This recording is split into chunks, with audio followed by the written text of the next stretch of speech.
Finally friends, यहाँ पर हमारे पास आज का सवाल आ चुका है। ये भी बोर्ड एग्जाम में आया हुआ है। इसमें एपी के कुछ पद हमें दे रखे हैं और हमें निकालना है 11वां पद। तो 11वां पद निकालने के लिए सबसे पहले पता करते हैं प्रथम पद कौन सा है। तो प्रथम पद हमारे पास दे रखा है ए बराबर -17। सार अंतर बोले तो डी हमें कितना दे रखा है, तो डी हम निकाल सकते हैं दूसरे पद में से पहला पद माइनस करके। तो दूसरा पद कितना है, -12 है। तो -12 में से हमें माइनस करना है -17। तो इसे हम लिख सकते हैं वैसे फार्मूले के रूप में a2 - a1। तो a2 की जगह हमें a2 का मान फिल करना है यहाँ पे, और a1 की जगह a1 का मान रखना है। और यहाँ पर हम बड़ी आसानी से ही निकाल सकते हैं। a2 की जगह हमें कितना रखना होगा, तो a2 की जगह हमें रखना होगा, a2 का पहले मान देख लेते हैं, -12 दे रखा था, और a1 का मान कितना, -17।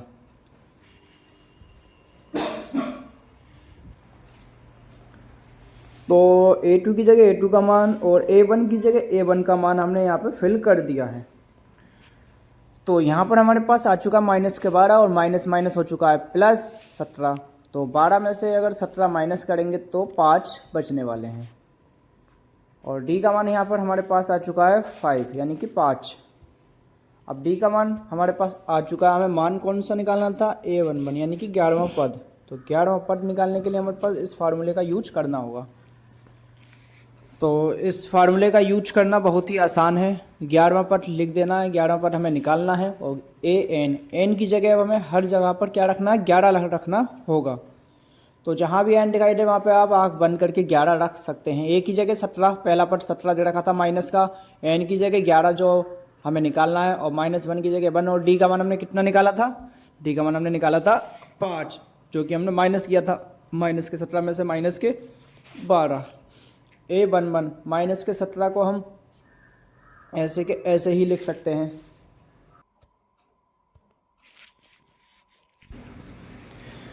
तो यहाँ पर फाइनली हमने लिख दिया है -17। और उसके बाद आपको करना है प्लस, 11 में से 1 जाएगा तो 10 बचेंगे, और 10 की गुणा 5 से करेंगे तो हमारे पास कितना हो जाएगा, 50 हो जाएगा। अब 50 में से 17 को माइनस करेंगे तो हमारे पास कितना बचेगा, हमारे पास बचेगा 33। तो हमारा A11 कितना निकल के आया था, 33।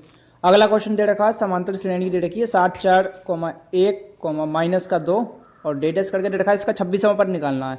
तो सेम ऐसे ही निकालना है जैसे अभी हमने 11वां पद निकाला था, सेम ऐसे ही 26वां पद निकल जाएगा। बस एन की जगह क्या फिल कर देंगे, पहली में एन की जगह 11 रखा था, अब एन की जगह हमें कितना रखना है, 26 रखना है। प्रथम पद जो पहला संख्या दे रखा होता है उसी को हम प्रथम पद बोलते हैं, A1। तो A1 हमारे पास दे रखा है 7।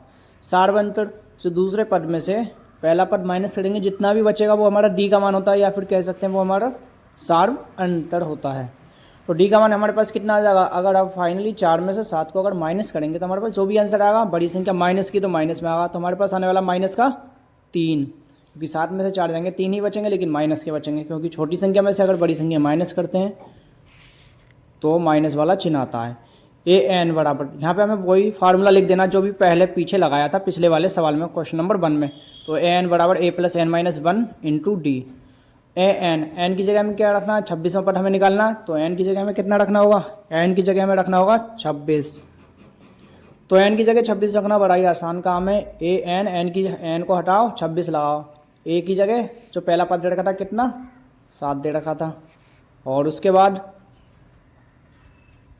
एन की जगह 26 -1 गुणा में डी की जगह कितना निकाला था हमने, -3। तो अभी हमें क्या करना है, 7 + 26 में से 1 जाएगा, कितना बचेगा, 25 बचेगा। और 25 की गुणा हमें करनी होगी कितने से, -3 से। अभी नीचे 7 + 25 गुणा अगर 3 करते हैं, 25 गुणा अगर -3 करेंगे तो हमारे पास आ जाएगा -75। तो 7 + -75 हो चुका है। प्लस माइनस क्या होता है, माइनस होता है। 75 यहाँ पे लिख देना है ऐसे कैसी। 75 में से आप 7 को अगर माइनस करेंगे तो हमारे पास बचने कितने वाला है, 68। तो ए का 26वां पद जो आ चुका है, कितना आ चुका है, -68 या -68। बढ़ते हैं।